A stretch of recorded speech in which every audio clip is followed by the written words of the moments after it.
to Ghana. Oroburuku Ghanaians, why not? Chale, why? How can a pastor beat people in church in front of his whole congregation? In fact, this guy basically flogged them for sleeping with each other.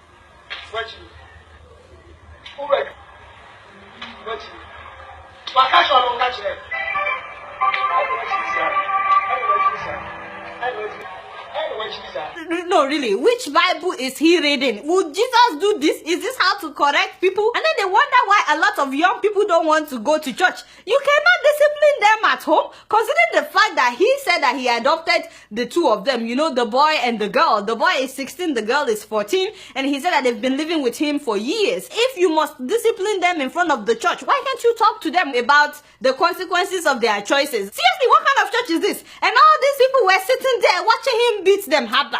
Since you raised them in your own house, shouldn't you have noticed if something is going on? Is this the time to be beating them in the public? I hope the girl did not lose the pregnancy, because they said that she was pregnant. What? By the way, what is the name of that pastor? What? Abinim. You are lying. No. You cannot be serious. My father and my God. This is the man beating people for sleeping with each other. Hell, Chale, isn't this the same pastor that impregnated the wife of one of his junior pastors? See me say trouble. For 2 years, this man was sleeping with the wife of one of his junior pastors. It wasn't even like something that happened once. He confessed that the affair lasted for 2 years until he impregnated the woman. A married man that impregnated another man's wife. Who beat him when he did that? Who flogged him? Did he even step down as a pastor? Did he even stop preaching after he did that? No, he just said that he confessed it to his wife and they prayed together and he moved on as if nothing happened. And then he went on a popular Ghanaian show where he said that him having an affair was a good thing because a lot of people see him as an angel since God gave him the gift of performing miracles. He said that it was God's plan for the affair to happen because it made his church members realize he's also a human being. Can you imagine that he said that it was God's plan for the affair to happen? That shameless adulterer, an adulterer that is still doing younger, coming up with excuses for sleeping with another man's wife. He's now the one beating up teenagers for sleeping with each other. Tell me something. And for God's sake, why are so many African Christians so gullible? Seriously, they're still going to a church like this? One time like this same man was kicking a woman's stomach and the video went viral. Jesus.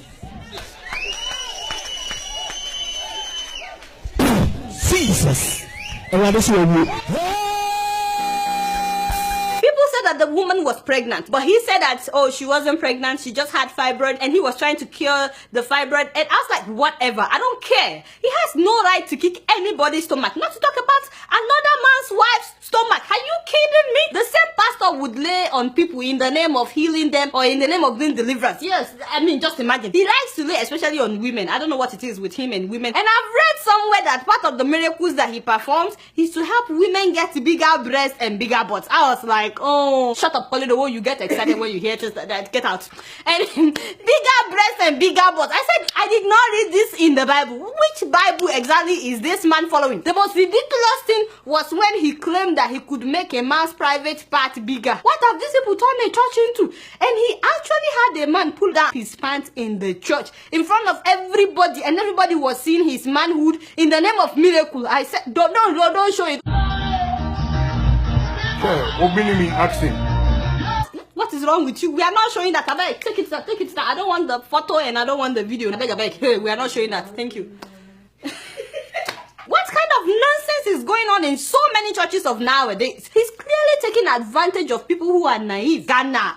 Ghana. How now? Is this how you will continue to watch him? And then when the Domestic Violence and Victim Support Unit summoned him for beating these teenagers, he showed up with his congregation. I was like, I can't believe this. That people will still follow him to go and defend him. Like, that worries me. It worries me a lot. Honestly, Ghana, do something about this swindler that calls himself a man of God. And while we're at it, can you please advise him on his wardrobe choices? Seriously, pink suit, hot pink. What is that? Is this bright blue or purple? What is this? My brother, now only you are what is this? Look at this.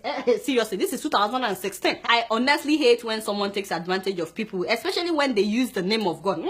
It gets on my nerves big time. But you guys know I don't know much. Guess what? I'm just keeping it real.